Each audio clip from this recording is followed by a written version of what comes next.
Could smell a rotting scent coming from my owner, but there was no way for me to warn her, and she was pregnant. I'm pregnant. What? Did you know about this?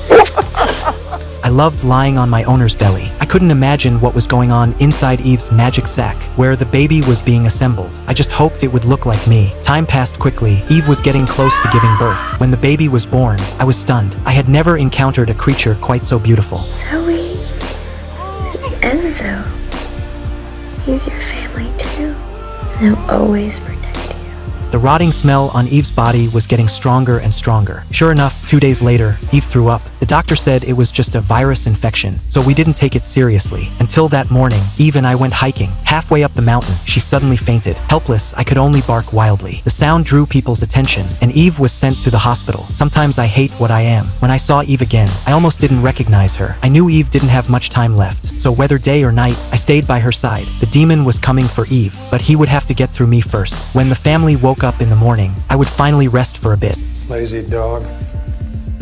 Other than feeling heartbroken, there was nothing I could do. The day of farewell still came. Eve told me she wasn't afraid anymore. She asked me to take good care of little E, then gently patted my head and left peacefully in her dream. The next day, I stood by the window, watching everyone walk farther and farther away. I walked to the bed, picked up Eve's favorite hat with my mouth, lay down on the couch, and breathed in that familiar scent. Felt like she had never left. Blow after blow came, and Danny was on the verge of breaking down. It was pouring outside. Danny wanted to go out and let it all out. I didn't feel at ease, so I followed him, but Danny ran too fast, and I was too old to keep up with him. When I crossed the road, I was hit by a car. Oh God!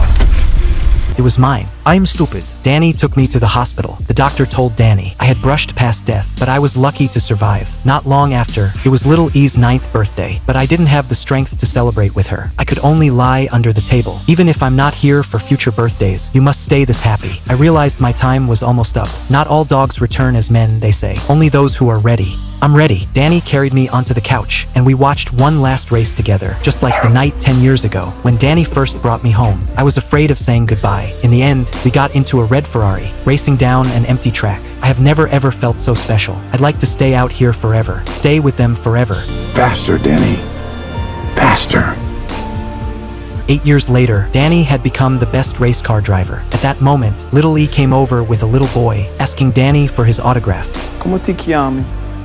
Enzo. Enzo.